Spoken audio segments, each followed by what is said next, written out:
Hello everybody, this is Dr. Novak. In my last video I said how I'm going to set up the Fzone canister, and I want to show you something that I got that I find a little bit better. This is the new bag I'm going to put into the canister. If you can see, let's get a close-up of that. Look at the mesh on here. And you can see the mesh is pretty wide open. This is the kitty litter that's baked, of course. And now I'm going to show you what I was using, and I didn't quite like this. Look at how fine that mesh is on this bag. So this is not going to let water through as easily as this bag will. And you can see how open that is. I've already cleaned this out. All the little dust particles are out of it, so it's not going to do anything. It just basically looks like little rocks and stones in there. If you look at this one's over a year old. Let me see. And you can see how tiny the matrix is of the... I never did like this. Okay. It was just too fine. So if you want to know what the bag is, here's the bag. It's a high flow mesh. Okay, where the other bag, I think for the carbon that I use, is low flow. So this is going to be the bag I'm going to use inside the canister filter. Nicely tied up. It's got a wire tie wrapped around it. There. Nice wire tie, cut off, wrapped around, stands up on its own. Look at that. In fact, you can use this in sumps and everything else. It's so much easier than a basket. And when you buy these, okay, there's 3 in a bag. And they're 8 by 12. You can get bigger ones. I think they have 15 by 8 or something like that. But this is what the 8 by 12 are going to give you. I like it better than this bag. This bag, the mesh is too fine, a little too fine. So what I'm going to do in this video is show you, oh, another thing. I want to bring this up. A lot of questions are asked. Okay, I made a bag up. This is a BCB bag. Did I put iron in it? No, I always put iron in my aquariums and it will soak into this. But here's something I do use. And what I do is after I get the bag set up in the canister, I pour some of this right onto the bag so it can soak in to the kitty litter here. So it will soak into the kitty litter. I'll put some of this API, Quick Start, and I'll put this on the bag so the kitty litter will soak it in to help speed up the anoxic conditions inside the bag. And it seems to work, okay? So let's get into this video and I'll show you exactly, and this also will be with the modified pump that I did in my last video on the canister filter. All right, so I've already spent the time cleaning everything out, so I don't have to waste your time watching me do that. So the Fzone, this is the older Fzone. It comes with this. If you saw my last video on the new Fzone, that they have changed that. Just make sure when you put the legs that the legs aren't covering the intake hose on the canister here. Make sure the legs are on the, like here, to make sure the legs are there. Okay, now this canister is ready to be packed. And I'm going to show you the way I'm going to do it, and then I'm going to add the bag and everything else. A new product that I bought for the canister, believe it, this. This I'm going to use for separation. I bought this off the internet. This is made just as good as the ADA. This is what ADA uses to separate their top and bottom and everything else. I found these stainless steel, 304 stainless steel. These are like trivets. They come in 6.5 inches all the way up to 15 inches. This is a 7.9 inch trivet, all made out of stainless steel. I mean, this thing is very well, you're not going to bend it or anything. This is what ADA uses. I believe this is exactly what ADA uses. So let me see. Here you go. In case you want a part number, if you have one of these canister filters and you need a part number, here it is. Here's the name, part number, and it says right here, can you see that? 7.9 inches. And it comes in a bag. Each trivet comes in a bag. You may want to do it, you may not want to do it, but this is what I did. Now the first thing I'm going to do is stuff the canister. Okay, if you remember my last video, I bought some of these.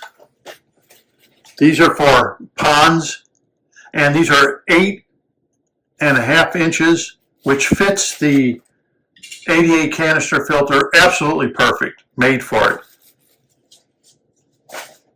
So the first thing I do is take one of the sponges. This is the coarse sponge, and this will grow lots of bacteria, but it's more open. So first I put this in the canister. Like I said, it fits absolutely perfect. Now, once I got that in, I can put the BCB bag. I don't need to, if I want, I can put the bag, or I can add a second one to it.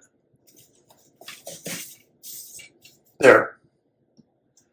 Now I'm going to take one of these and put it on top. Why am I doing that? Because if you take the bag and you just set it on top of here, if you just set it on top of the sponge here, it's going to indent the sponge. And why I bought this is so I can put this on top of the sponge to distribute the weight of the bag evenly over the sponge and not just make it indent the sponge. So I have the canister filter like this.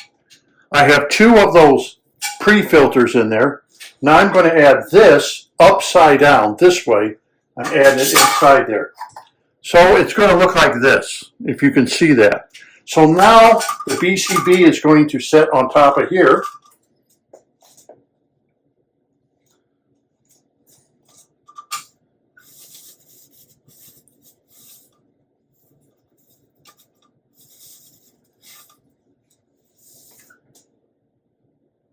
And now I'll continue. Now since I have the screen in, the two black pre-sponges, now I can put my bag in.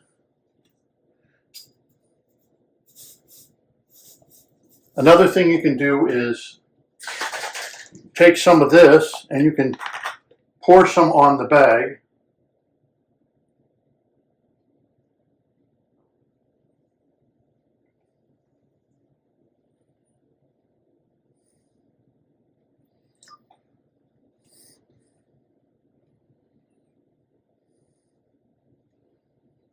I didn't have very much in here.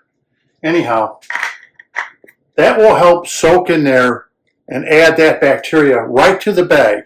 Don't need to add it, you can add it right to it since you're changing it. No iron has been added because I add iron to the aquarium anyhow. Another thing I do, I know I had complaints about, is I like to use phosphate remover. It's not that expensive. I add the little bit of scraps around the BCB bag. These are just the scraps. Why throw them away when you can add them to the canister filter? Phosphates are going to be your biggest problem of why you're getting algae. Not nitrates, it's going to be the phosphates. The higher your phosphates, boom, you're going to get algae.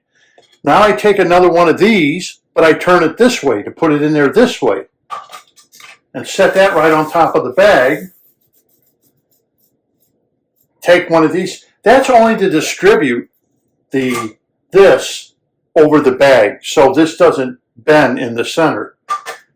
Put that there, put the bag on top, or this sponge there.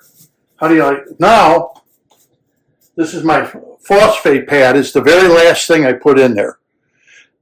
Remember, phosphates, they're not your friends. I don't care what anyone says. I don't care if they say your plants need phosphates. Phosphates are going to cause you the most pain you're ever going to get in your aquarium with algae. The phosphates build up and you're going to have algae problems up the yin-yang. So, you know, it's up to you if you don't want to spend the, I think you get a pack of this for $8. I think a pack will do this canister filter twice, plus you'll have leftovers to put on the side. How often you clean your canister filters? Every 3 months, every 6 months?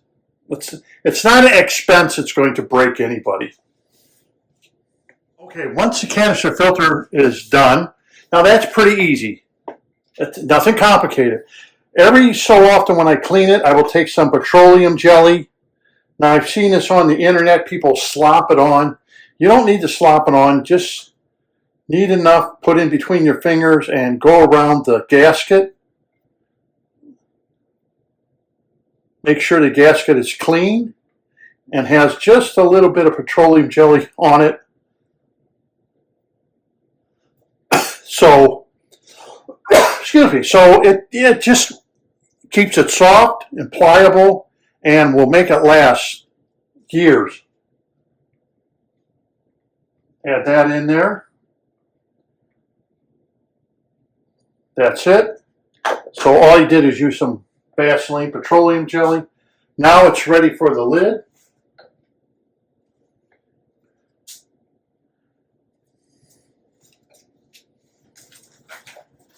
Now for the lid, I did something a little different. I'm going to use a lid that they, well, basically what they use in the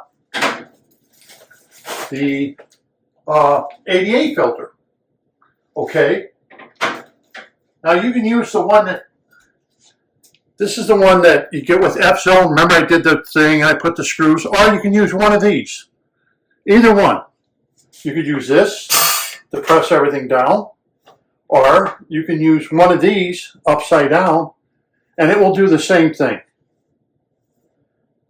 So it's your option. I bought it because I'm pressing this down. It's more open. This is the one ADA uses. This is this. You buy this off the internet. I think this is $15. But you can use this, put shorter screws. It's totally up to you what you want to do there. I'll make sure that the legs are separated, and that's it.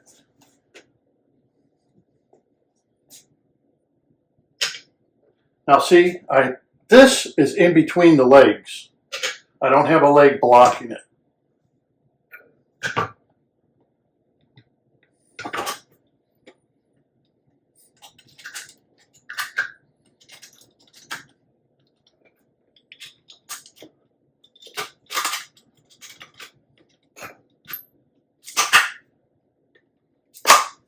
That's it.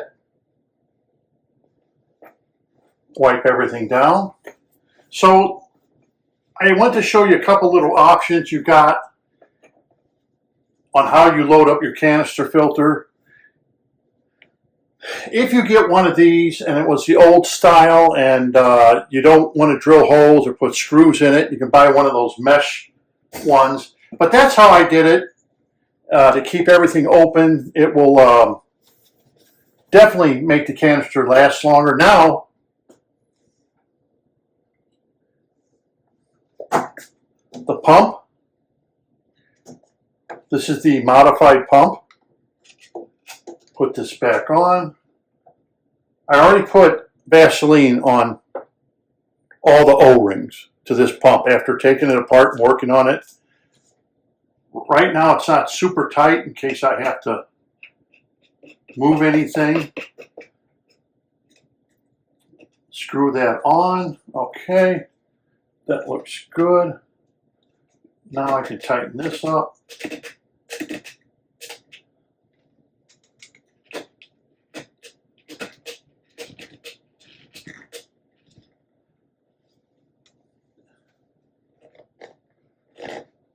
Wipe everything down.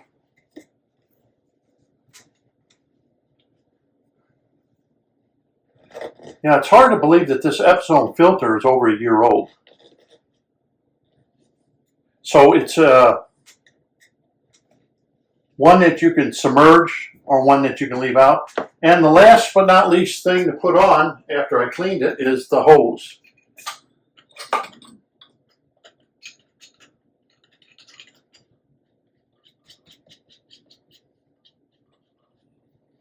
And that's it. You got your quick disconnects. That's it. It's ready to go on the tank. Now we're going to take it over to the tank. It's going to automatically fill because of gravity, because the two hoses already have water in them. So that's immediately going to start a siphon. It'll fill the canister up. The canister, at this stage, the canister's not that heavy. It's the water that makes these canisters real heavy. And we'll go hook it up, and we'll go out to the aquarium, we'll hook it up, and then we'll see, of course, if we have any better increase in speed than what we did with the impeller being the old way with the cap on it. So we'll go do that right now. Okay, so everything's hooked up. It filled itself up, and this is the output now with the modified pump. Nothing's leaking. The only thing I have left is to date the canister of when I changed everything, but this is what it looks like. Like you said, the hosing here I have not changed, and this is what it looks like at 100% output. So I guess you could be the judge of, do you think it's better now, or was it better before I modified the pump? Because the filter itself I just had changed, so it wasn't really dirty or anything. So it should have been pumping at about 100% because I only took it apart to do the video and to modify the pump. But here it is, and here's the output, and you can compare it to the output of the other video that I had, and you can determine whether it looks the same to you, no difference, or does it look like it's going just a little stronger, better? To me, I'm just going to say it looks a lot stronger. Let me see. Yeah, it feels like it, but I don't know. That's up to you. Like I said, it feels stronger. It looks like it's putting out more. So, and of course, in one of my videos, remember I did the video on the fern, the button fern here. Look at that. That's all new growth in here. It's doing real good. This button fern is. Look at the little, see the little white things on there? There. Look at that. All that's new. These little white dots all over the leaves. That's all brand new. It wasn't on there when I bought the plant. So that's something that the plant has done since I've owned it. And look how big it's grown. It's 100% in water. Like I said, a lot of ferns like water, a lot of water. Here, let me refocus that. Yeah. So, like I said, I got a new camera, trying to get used to it. Yeah, look at the growth on that. Just in a matter of a few weeks. So it's another option besides using the devil's ivy here. It gives you another plant to put in your aquarium that looks a little nicer. Like I said, they do require high humidity, and they can take high water. This particular plant, this was the button lemon fern. You buy this at all your hardware stores and everything. But that's it for this video. I hope you liked it. Is it worth you doing the modification? As I will say, don't do the modification if you're not sure what you're doing. And if you feel it's not justified, then don't do it. Okay, it's an easy modification to do. Set up the canister, but definitely don't do it if you feel uncomfortable. And I'm going to tell you that right now. But this is the output of it now compared to what it was. You be the judge whether it's worth doing, or if you're having an airlock problem where some of the air is being locked into the canister. But Yeah, I think it's better. Myself, I think it's better. It's well worth the time and trouble.